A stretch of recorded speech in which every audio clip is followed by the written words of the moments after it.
طاہر صاحب دو سوال کرتا ہوں. پہلا جی سوال, جی انجینئر صاحب کو دیکھ رہے ہیں؟ ہاں مفتی صاحب انجینئر صاحب کو بھی دیکھ رہا ہوں. میں آپ سے سوال یہ کرتا ہوں, کیا آپ اپنے آپ کو اجتہاد کے درجے پر فائز مانتے ہیں؟ اب ذرا اجتہاد کے بارے میں پتا ہے کیا ہے؟ اور خطرناک کر دیا حضرت آپ نے. اجتہاد کیا اور چیزیں تھوڑا پتا ہے؟ نہیں مفتی صاحب میرے کو تھوڑا ہندی میں بولو گے یا پھر انگلش کا ورڈ تو میرے کو بھائی سمجھ آئے گا اجتہاد اچھے کو سے. یار میں ہندی میں کیا بولوں؟ اجتہاد کو میں کیا بولوں؟ اجتہاد ایک ٹرمینالوجی ہے. دیکھو انجینئر ہوں، نے آپ کے اوپر کیا نیگیٹو اثر ڈالا ہے. آپ کو بولا کہ یار جو اچھا لگے نا وہ کرو, اور ہوں، آپ کو اجتہاد کا کچھ نہیں پتا. یہ صحیح ہے کہ دلیل کے مطابق چلنا زیادہ صحیح ہے؟ خواہش کے اوپر دلیل تو کے شیطان مطابق چلتا چلنا. ہے. نہیں وہ بات میں آپ کی سمجھ گیا. انجینئر تو آپ کو شیطان کے راستے پہ چلا رہا بھائی. کہ اس وقت ایک نوجوانوں کی بڑی تعداد بغیر کسی دلیل کے, بلا کسی علم کے, نفس ہوں. پرستی میں مبتلا ہے اور اس کی ویڈیوز دیکھ کر ہے, اور یہ سمجھ رہے ہیں کہ ہم بہت مفتی بڑے مجتہد ہیں, اور صاحب مجتہد آپ کے جو معنی بھی پتہ نہیں, آنسر اجتہاد دیکھو کیا ہے وہ دیکھو نہیں آپ. پتا. کہ آپ ایک سیمپل ہیں ہمارے لیے, کہ آپ سیمپل ہیں کہ بھائی آپ نے کچھ ویڈیوز دیکھی اور ویڈیوز دیکھ کر آپ متاثر ہو گئے اور وہ سوالات لے کر آئے کہ یار میں یہ کیوں نہیں کر سکتا. بھائی ایک بات یاد رکھیے گا, ہوں، کسی دوسرے کی اتباع کیے بغیر اس دنیا ہوں، میں رہنا ممکن نہیں ہے. ہوں. ہاں یہ سمجھ بات گئے؟ آپ کی صحیح. ممکن نہیں ہے ہوں، اس دنیا میں رہنا, چاہے آپ دین پہ چلیں نہ چلیں, دوسرے کی اتباع کرنی پڑے گی. اب چاہے ہوں. 100 لوگوں کی کریں اور چاہے ایک کی کریں, 100 کی کر سکتے ہیں تو ایک کی کرنے میں کیا حرج ہے؟ میں صرف یہ کہنا چاہتا ہوں جمع بین الصلاتین کرنا بالکل جائز ہے, اور آپ مکمل حنبلی بن, ٹھیک ہے آپ کرو, بہت ہوں، اچھی بات ہے. آپ شافی بن کر رفع دین کر رہے ہیں, حنبلی یہ جمع بین الصلاتین کر رہے ہیں, ہمیں کوئی پرابلم ٹینشن 2 سیکنڈ کا بھی ہمارا آپ کے اوپر کوئی اعتراض نہیں. لیکن آپ یہ کہیں کہ نہیں میں ہوں حنفی, ٹھیک ہے, اس مسئلے میں شافعی ہوں, یا اس مسئلے میں حدیث کو اس طرح سمجھوں گا, کیوں بھائی؟ پھر اس پر ڈیبیٹ ہوگی کہ کیوں سمجھیں گے, کس بنیاد پر سمجھیں. اب ثابت کیا جو ہوا؟ ثابت یہ ہوا کہ شریعت انجینئر کے ہاتھ کا کھلونا نہیں ہے, اور جی نوجوانوں کو یہ سوچنا چاہیے کہ یہ جو انجینئر ہم علماء کے ساتھ نہیں بیٹھتا نا, یہ اس لیے نہیں بیٹھتا, جس دن بیٹھے گا اس دن جی بینڈ بجے گی. طاہر وانی بھائی ہلو السلام علیکم مفتی صاحب. وعلیکم السلام. مفتی صاحب سب سے پہلی چیز تو میں کوئی ڈیبیٹ وغیرہ کے لیے نہیں ہوں. اللہ کا شکر ہے میں مسلمان ہوں اور مسلمان گھرانے سے جو ہے تعلق رکھتا ہوں. لیکن جو چیز میں مانتا ہوں وہ یہ چیز ہے کہ ہمیں سوال کرتے رہنے چاہیے, چاہے ہم مسلمان ہیں, ہمیں بلائنڈلی فیتھ نہیں کرنا چاہیے چیزوں پہ. اسی کے ریلیٹڈ میرے کوشچنز ہیں آپ سے.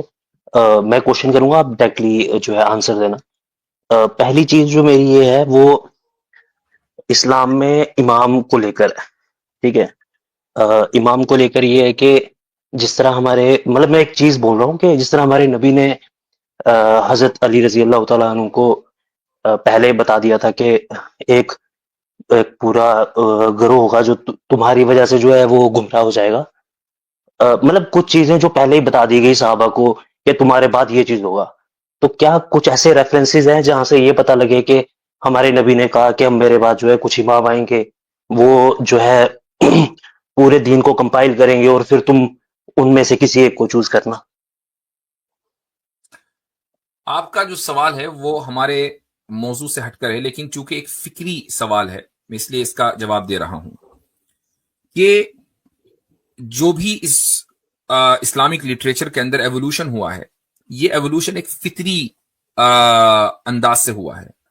ضروری نہیں ہے کہ اس دنیا میں جو بھی واقعہ ہوا ہو آپ اس کے لیے رسول اللہ صلی اللہ علیہ وسلم کی حدیثوں میں پیشن گوئی ڈھونڈیں. اگر یہ بات ہے تو پھر یہ پیشن گوئی بالکل واضح الفاظ میں ہونی چاہیے کہ بھائی پہلے خلیفہ حضرت ابو بکر بنیں گے, دوسرے خلیفہ حضرت عمر بنیں گے, تیسرے بنیں گے حضرت عثمان, چوتھے بنیں گے حضرت علی. یہ ترتیب کیوں نہیں ہے؟ یہ ترتیب خلافت کی, یعنی اشارے ضرور ملتے ہیں لیکن کہ پہلے یہ ہوں گے, دوسرے یہ ہوں گے, ان کی اتنی سال مدت ہوگی, دوسرے کی اتنے سال مدت ہوگی, تیسرے کی اتنے سال مدت ہوگی. اگر یہ ہوتا تو پھر کہیں کسی میں اختلاف ہونا تھا, اختلاف نہ ہوتا. اسی طریقے سے کیا یہ پیشن گوئی موجود ہے کہ حضرت مثلا صحابہ کرام رضی اللہ عنہم کے بعد تابعین کا دور آئے گا اور تابعین جو ہے وہ حدیثوں کے اوپر کام کریں گے, حدیثوں کو کمپائل کریں گے, کیا اس کے تعلق سے کوئی واضح اور صریح پیشن گوئی موجود ہے؟ تو یہ کوئی ضروری نہیں ہے کہ ہر واقعے کی کوئی پیشن گوئی موجود ہو.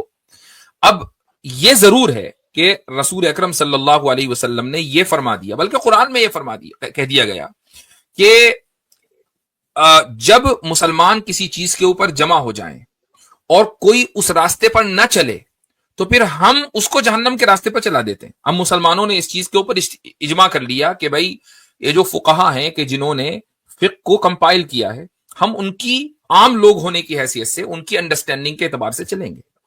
اس کے اوپر مسلمانوں نے اجماع کر لیا. کچھ لوگ ہیں جو اس اجماع کو نہیں مانتے ہیں، وہ ایک الگ مسئلہ ہے.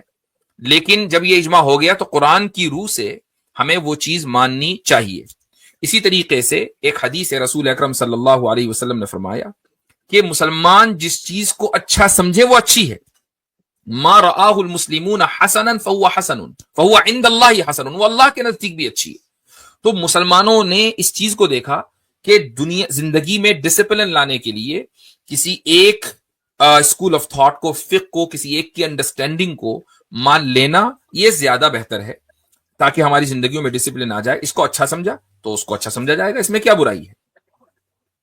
پھر مفتی صاحب اگر یہ چیز ہے تو پھر جو انہوں نے چیزیں کمپائل کری اور ان چیزوں میں جو رولز انہوں نے ڈیفائن کرے ان میں کانٹرڈکشنز کیوں ہیں؟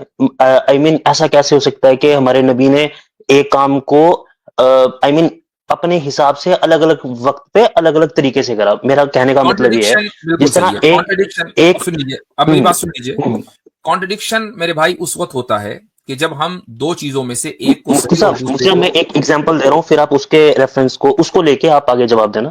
جیسے ایک امام میں یہ کہا جاتا ہے کہ بھائی خون نکلنے سے وضو نہیں ٹوٹتا، اور ایک میں یہ کہا جاتا ہے کہ خون، آپ سمجھ رہے ہو میری؟ جی اس کو جواب دینے کی مجھے معلوم ہے کہ کس طرح کی مثالیں ہیں، اس سے ویسٹ آف ٹائم ہوتا ہے. تو میں جو چیز سمجھ گیا ہوں اس کو مجھے بتانے دیجیے.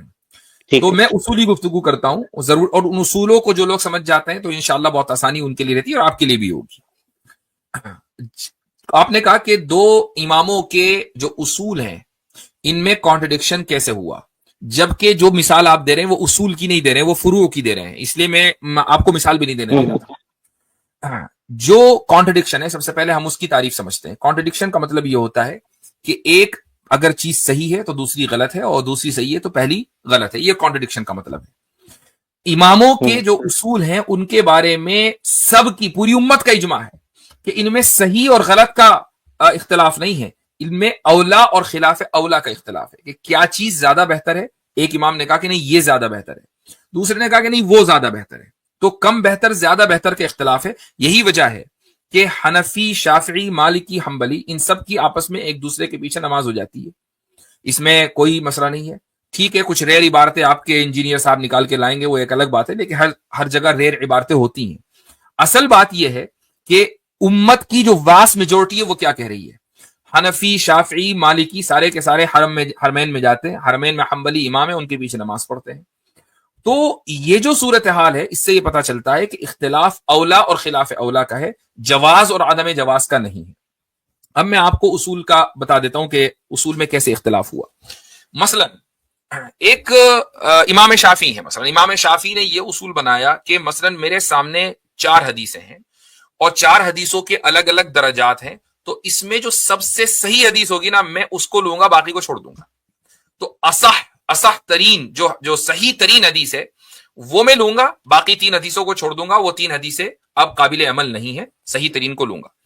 امام ابو حنیفہ نے یہ اصول بنایا کہ نہیں، اگر یہ 4 کی 4 حدیثیں ہیں، صحیح ہیں، اگرچہ ان کے الگ الگ درجات ہیں، ایک ذرا کم درجے کی صحیح ہے، دوسری ذرا زیادہ درجے کی صحیح ہے، ایک صحیح ترین ہے، تو ہم یہ دیکھیں گے کہ ان چاروں میں کیا کامن ڈینومینیٹر ہے، کیا مشترکہ چیز ہے.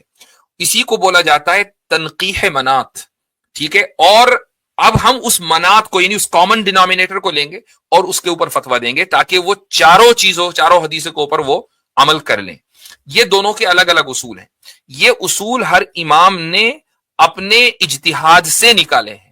ٹھیک ہے، آپ کو مان لیجئے، اور نکالے حدیث سے ہی ہیں، حدیث و نصوص سے ہی نکالے ہیں. مان لیجئے آپ کو ایسا لگتا ہے کہ بھائی امام ابو حنیفہ کے جو اصول ہیں یار وہ مجھے سمجھ میں نہیں آ رہے ہیں، تو ٹھیک ہے آپ شافعی مسلک کو فالو کریں، لیکن پھر 100% فالو کریں. یہ نہیں ہوگا کہ نہیں آج شافعی کل حنفی پرسوں مالکی اور ترسوں حنبلی. آپ حنفی مسلک چھوڑ چیز دیجیے. میں یہ چیز یہاں پہ آپ جیسے آپ نے کہا کہ 100% مانو، تو اس سے اگر کوئی بندہ جیسے یہ کہہ رہا ہے کہ بھائی میں کچھ اصول یہاں سے مانتا ہوں کیونکہ میرے کو یہ زیادہ ویلڈ لگتے ہیں حدیث کے، جب میں حدیث پڑھتا ہوں ان کے ریفرنسز سے، اور کوئی بولتا ہے کہ میں چلو 50% میں یہاں سے مانتا ہوں، 50 میں یہاں سے مانتا ہوں، تو اس سے وہ کافر تھوڑی نہ ہو جاتا ہے. نہیں بالکل، میں نے کب کہا؟ تو پھر وہ 100% والی چیز کیا ہے؟ اس کے لیے آپ کا مجتہد ہونا ضروری ہے, اس کے لیے آپ کا کوالیفائڈ ہونا ضروری ہے. اگر آپ مجتہد ہیں آپ بالکل مان سکتے ہیں, آپ حنفی کے 50%, شافی کے 50% یا ہر ایک کے 25% مان لیں, لیکن اجتہاد کی روشنی میں, اپنے یہ نہیں اپنی خواہش کی روشنی میں نہیں کہ یار مجھے بڑا اچھا لگ رہا ہے کہ عورت کو میں ہاتھ لگاؤں وضو نہ ٹوٹے, اور مجھے بڑا اچھا لگ رہا ہے کہ میرے خون کی جھڑیاں بہتی رہے اور وضو نہ ٹوٹے. تو آپ کے اچھا لگنے سے کیا ہوتا ہے بھائی؟ کہ یہ ایسا ہی مسئلہ ہے طاہر صاحب. میں اگزامپل دوں گا مفتی صاحب ان کو کہ دو بایولوجسٹ ہیں جن کا دونوں میں آپس میں کچھ ریسرچ پیپر میں اختلاف ہے, اور آپ یہ کہیں گے without any prior knowledge of biology, آپ یہ کہیں گے کہ بھائی مجھے یہ والی بات جو ہے نا یہ زیادہ صحیح لگ رہی ہے, تو یہ انجسٹس ہوگا, یہ تو ظلم ہوگا. اسی طرح جب ایک عام انسان کو نہ حدیث کے بارے میں پتا, نہ عربی آتی ہے, نہ اصول فقہ پتا, نہ کچھ پتا, وہ کیسے جج کر سکتا ہے بھائی کہ کون سی اوپینین کہاں پہ کیسے صحیح ہے؟ اچھا, میں آپ سے طاہر صاحب 2 سوال کرتا ہوں. پہلا سوال, جی انجینئر صاحب کو دیکھ رہے ہیں؟ ہاں مفتی صاحب انجینئر صاحب کو بھی دیکھ رہا ہوں. آئی مین دیکھنے کا ویسا نہیں ہے, میں کافی لوگوں نہیں کو دیکھتا ہوں, جیسے ڈاکٹر اسرار صاحب ہیں, میں نہیں, سب یہ ان جو کے بیان سوال بھی آپ کے کافی ذہن میں ایسے آئے ہیں ہیں, جو یہ جو سوال آپ کے ذہن میں آئے ہیں, یہ سوالات انجینئریہ ہیں نا؟ جی مفتی صاحب انجینئر صاحب کے بیان دیکھ کے بھی آئے ہیں, دیکھ کے لیکن یہ میں یہ کہہ سوالات رہا ہیں. ہوں کہ ٹھیک, میں بہت اچھی بات, بہت جی اچھی جی بات. ٹھیک جی ہے, جی اب آپ سے میں پوچھتا ہوں دوسرا سوال. پہلا سوال ہو گیا, دوسرا سوال, آپ اپنے آپ کو مجتہد مانتے ہیں؟ مفتی صاحب میری اردو نا اتنی زیادہ اچھی نہیں ہے, آپ تھوڑا نا مطلب ہندی یا پھر تھوڑا انگلش میں جا کے اللہ ویسے اب بولو. میں آپ سے سوال یہ کرتا ہوں, کیا آپ اپنے آپ کو اجتہاد کے درجے پر فائز مانتے ہیں؟ اب ذرا اجتہاد کے بارے میں پتا ہے کیا ہے؟ اور خطرناک کر دیا حضرت آپ نے. اجتہاد کیا چیزیں پتا ہے نہیں مفتی صاحب میرے کو تھوڑا ہندی میں بولو گے یا پھر انگلش کا ورڈ تو میرے بھائی؟ کو سمجھ آئے گا اجتہاد اچھے کو یار میں ہندی میں کیا بولوں, اجتہاد کو میں کیا بولوں؟ اجتہاد ایک ٹرمینالوجی ہے. اب سے. دیکھو کیا ہوتا ہے میرے بھائی طاہر صاحب, آپ ایک سنسیئر بندے لگ رہے ہو. دیکھو انجینئر نے آپ کے اوپر کیا نیگیٹو اثر ڈالا ہے, آپ کو بولا کہ یار جو اچھا لگے نا وہ کرو, اور آپ کو اجتہاد کا کچھ نہیں پتا. تو مجھے ایک بات بتاؤ آپ کہ اگر آپ ابھی ایک حنفی کی بات لے لو, ایک شافی کی بات لے لو, 2-4 باتیں ادھر ادھر سے لے لو, مالکی اور حنبلی کی, تو کیا آپ دلیل کی بنیاد پر عمل کر رہے ہو یا آپ اپنے نفس اور اپنی خواہش کی بنیاد پر وہ باتیں لوگے؟ چونکہ دلیل کا تو آپ کو پتا نہیں. نہیں وہ تو خواہش کے اس کے اوپر ہی ہوگا جو انسان خواہش کے ایسے اوپر کرتا ہے ہوگا. بنا تو دلیل مجھے کے. بتائیے جی کہ خواہش کے اوپر چلنا یہ صحیح ہے کہ دلیل کے مطابق چلنا زیادہ صحیح ہے؟ خواہش کے اوپر دلیل تو کے شیطان مطابق چلتا چلا. ہے. نہیں وہ انجینئر بات تو میں آپ آپ کو کی سمجھ گیا. شیطان کے راستے پہ چلا رہا بھائی.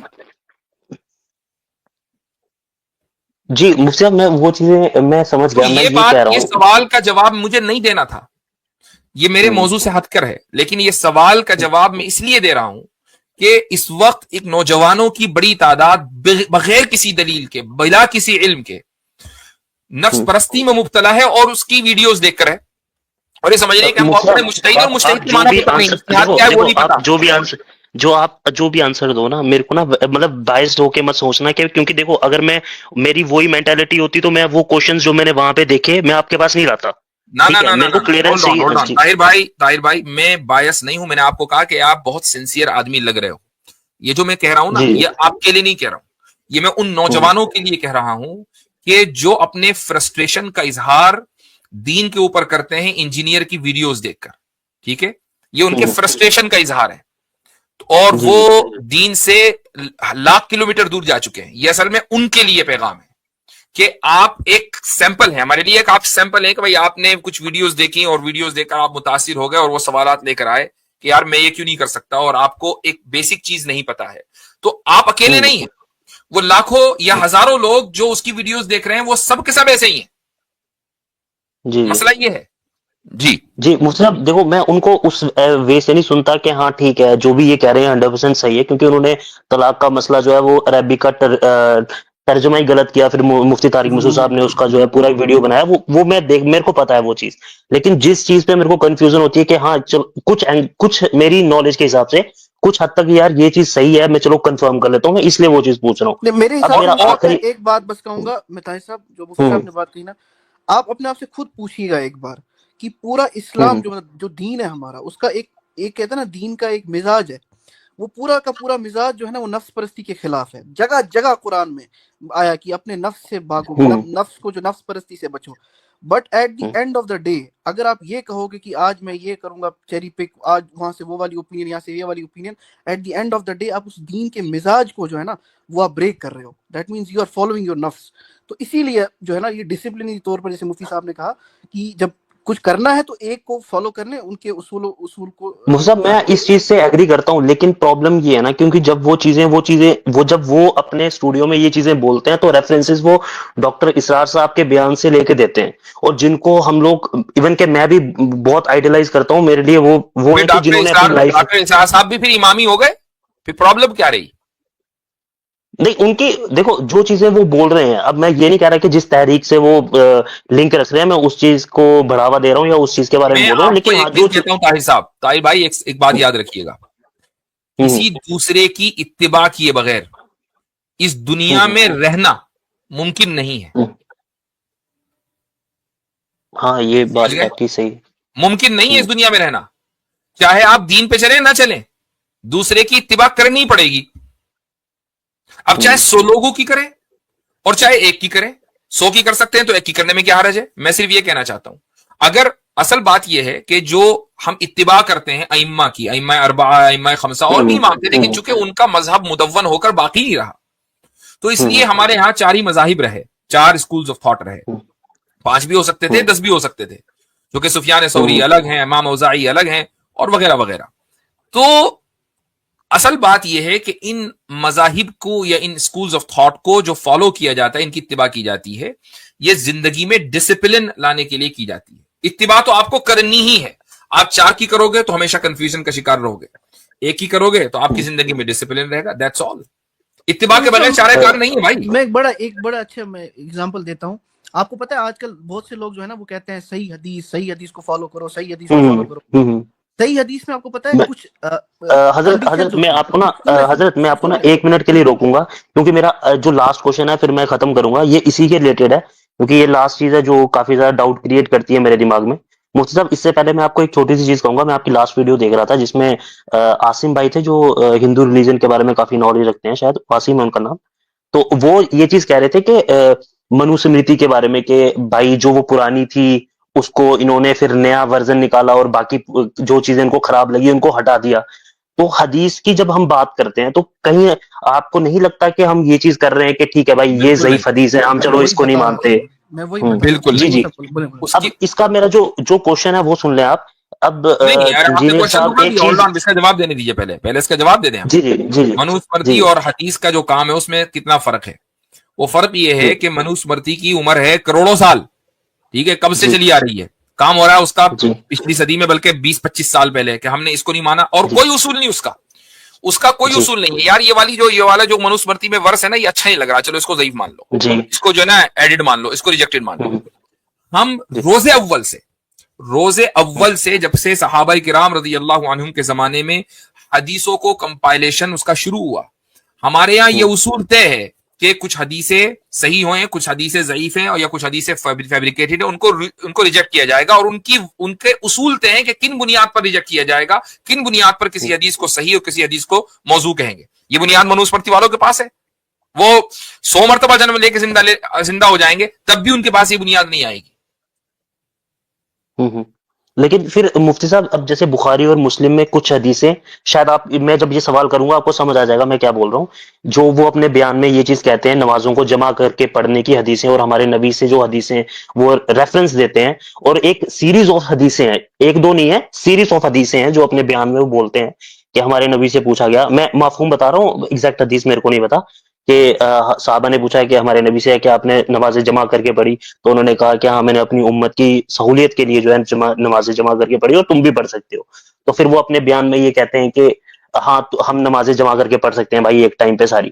تو اس چیز کے بارے میں اب آپ کلیئر کریں. اور کیونکہ مفتی طارق مسعود صاحب نے اس کے بارے میں یہ کہا کہ بھائی وہ ضعیف حدیثیں ہیں اور ان کا نہیں میں ہولڈ آن، میں اس کا چونکہ اب ورنہ تو پھر بات ہی شروع نہ کرتے، جب کرنی ہے تو اس کو بھی ختم کریں گے. جی اب میں اس پر آ جاتا ہوں جمع کے اوپر. میرا شروع کا اسٹیٹمنٹ یاد رکھیے گا. وہ اسٹیٹمنٹ کیا ہے؟ وہ اسٹیٹمنٹ یہ ہے کہ آپ کو اگر حنفی نہیں بننا ہے، کسی نے کوئی مجبور نہیں کیا کہ حنفی بنو بھائی، آپ شافی بنو، حنبلی بنو، مالکی بنو. مان لو کسی مسلک میں، حنبلی مسلک میں جمع بین الصلاتین کرنا بالکل جائز ہے اور آپ مکمل حنبلی بن گئے، ٹھیک ہے، آپ کرو، بہت اچھی بات ہے. آپ شافی بن کر رفع دین کر رہے ہیں، حنبلی یہ جمع بین الصلاتین کر رہے ہیں، ہمیں کوئی پرابلم، ٹینشن 2 سیکنڈ کا بھی ہمارا آپ کے اوپر کوئی اعتراض نہیں ہے. لیکن آپ یہ کہیں گے نہیں میں ہوں حنفی، ٹھیک ہے، اس مسئلے میں شافعی ہوں، یا اس مسئلے میں حدیث کو اس طرح سمجھوں گا. کیوں بھائی؟ پھر اس پر ڈیبیٹ ہوگی کہ کیوں سمجھیں گے، کس بنیاد پر سمجھیں گے. یہاں پر بات آئے گی. اب مثلا حدیث ہے بخاری کی جمع بین الصلاتین کی، تو حنفی جو اسٹینڈرڈ پوزیشن ہے وہ یہ ہے کہ ہم جمع حقیقی نہیں کرتے، جمع سوری کرتے ہیں. ہم حدیث کی خلاف ورزی نہیں کر رہے ہیں، ہم کہہ رہے ہیں کہ نہیں یہ ہم بھی حدیث پر کرتے ہیں عمل، اسی حدیث پر کرتے ہیں، لیکن جمع سوری کرتے ہیں. جمع سوری کا مطلب کیا ہے کہ ظہر کی نماز کو آپ نے ڈیلے کر دیا، عصر کی نماز کو آپ نے اول وقت میں پڑھ دیا. کسی بھی نماز کو ڈیلے کرنا یہ مستحب نہیں ہے، یہ ایک بلکہ بعض مرتبہ یہ مکروہ عمل ہو جاتا ہے. مثلا آپ نے عصر کی نماز کو اتنا ڈیلے کر دیا کہ مغرب کی نماز کا وقت شروع ہونے والا ہے، تو عصر کی نماز مکروہ وقت میں آپ نے پڑھی. تو لیکن اس کے باوجود اگر آپ مثلا ظہر کی نماز کو ڈیلے کر دیتے ہیں اور عصر کی نماز کو بالکل ابتدا وقت میں پڑھیں، وہ 5-8 منٹ کے اندر آپ نے دونوں نمازیں نمٹا دی، جمع ہے یہ، جمع، اس کو جمع سوری کہلاتا ہے. مفتی صاحب اس کیس میں تو آپ صحیح کہہ رہے ہو، اس کیس میں تو سارے مفتی تو اکرام مجھے جتنے یہ بھی ہیں وہ یہی بتائیے چیز کہ کہتے ہیں. جب دونوں نمازوں کو ہم نے ایک ساتھ ہی پڑھا، بیک ٹو بیک، اور اپنے اپنے وقت میں پڑھا، اس کو آپ جمع کہیں گے یا نہیں کہیں گے؟ نہیں مفتی صاحب، ہاں ایک طرح سے ٹیکنیکلی دیکھا جائے ٹھیک ہے جمع ہے، لیکن اگر آپ ہم دیکھیں وقت کے حساب سے تو وہ جمع نہیں ہوئی، کیونکہ ہم نے ہر نماز کو اپنے وقت میں پڑھ لیا، چاہے وہ 2 منٹ بچے تھے یا 5 ہم منٹ جمع بچے سوری تھے. کہہ رہے ہیں نا، اسی لیے تو ہم جمع سوری کہہ رہے ہیں. وہ تو بیان میں یہ کہہ رہے ہیں بھائی عشاء کے ٹائم پہ ساری پڑھ لو اکٹھی کر کے، میں اس چیز کے تو کہہ بھائی رہا ہوں. اگر عشاء کے ٹائم پہ ساری اکٹھی کر کے پڑھ لی تو پھر وہ آیت ہے ان الصلاۃ کانت علی المؤمنین کتابا موقوتا، کہ ہر نماز کا اپنا ایک لکھا ہوا پرٹیکولر وقت ہے. تو اس آیت کی تو خلاف ورزی ہو گئی. اب کیا کریں گے؟ ساری تو عشاء میں پڑھ لی، فجر میں پڑھ لی سب، تو نماز کا پھر اپنا وہ وقت اس کہاں پہ رہا؟ وہ جی آپ کی بات صحیح ہے، پر وہ اس میں پھر وہ ریفرنس دیتے ہیں حدیث کا کہ ہمارے نبی نے ایک وقت میں ساری نمازیں پڑھی، اور وہ بخاری اور اس کی حدیثوں کے بھائی ریفرنس ایک دیتے ہیں. وقت میں جو نمازیں پڑھی ہیں غزوہ احزاب کے موقع پر وہ قضا ہوئی ہیں جی جی نمازیں، جی جی وہ قضا ہوئی ہیں، اور اسی وجہ سے آپ صلی اللہ علیہ وسلم نے خوشی میں نہیں پڑھی ہیں، پہلے ان کے اوپر بددعا کی ہے ان لوگوں کی کہ ان کی وجہ سے نمازیں قضا ہو گئیں. تو ظاہر سی بات ہے کہ نماز قضا تو پڑھی جائیں گی ایک ساتھ، اب اس کا کیا کریں؟ جی. مان لیجئے جنگ میں، میدان جنگ میں کھڑے ہوئے ہیں، 3 برس رہے ہیں، اور خطرہ اتنا ایسا ہے کہ اگر نماز میں لگ گئے تو نماز تو حملہ ہو جائے گا. تو ظہر نہیں پڑھی وقت پر، عصر نہیں پڑھی، مغرب نہیں پڑھی، ساری نمازیں عشاء کے وقت پڑھی. تو 3 نمازیں ظہر، عصر، مغرب یہ قضا تھی اور عشاء ادا تھی. تو obviously بات ہے یہ قضا اور ادا کا فرق ہوگا، اس سے کون اختلاف کر رہا ہے؟ پر مفتی صاحب پھر یہی چیز اگر آپ باقی جنگوں میں بھی اپلائی کرو کہ جہاں پہ ہم یہ دیکھتے ہیں کہ جنگ ہو رہی ہے اور آدھی جماعت نے نماز پڑھی ہے اور آدھی جنگ لڑ رہی ہے، انہوں نے کیوں نہیں کرا پھر یہ چیزیں؟ یہ بھی تو ہو سکتا ہے کہ اس وقت تک کے صلاۃ الخوف کا حکم نہ آیا ہو، اور یہ بھی ہو سکتا ہے کہ اس وقت صلاۃ الخوف پر عمل کرنا بھی پاسبل نہ ہو. یعنی مان لو جی صلاۃ الخوف میں کیا ہوتا ہے کہ آدھی نماز پڑھ لے، جی آدھی نماز پر ڈٹی رہے. لیکن اگر ایسا ہو کہ جی نہیں ہر ایک کو نماز پر ڈٹے رہنا ہے، خطرہ اتنا ہائی ہے، اب کیا کریں گے؟ جی جی اس کیس میں تو ہاں صحیح ہے. تو اب ثابت کیا ہوا؟ ثابت یہ ہوا کہ شریعت انجینئر کے ہاتھ کا کھلونا نہیں ہے، اور جی نوجوانوں کو یہ سوچنا چاہیے کہ یہ جو انجینئر ہم علماء کے ساتھ نہیں بیٹھتا نا، یہ اس لیے نہیں بیٹھتا، جس دن بیٹھے گا اس دن جی بیٹھ بجے گی. اور آپ کو پتا طاہر مفتی بھائی، صاحب میں آپ کو ایک بات بتاؤں، میں جی پبلک میں زیادہ یہ کہتا نہیں ہوں، کیونکہ ہر طرف سے پروپیگنڈا بھی کیا جاتا ہے نا کہ بھائی دیکھو جی یہ جو ہے نا یہ آپس میں بھی لڑائی کرتے ہیں. ایسا مفتی صاحب جو ہیں یہ ہمارے عالم ہیں،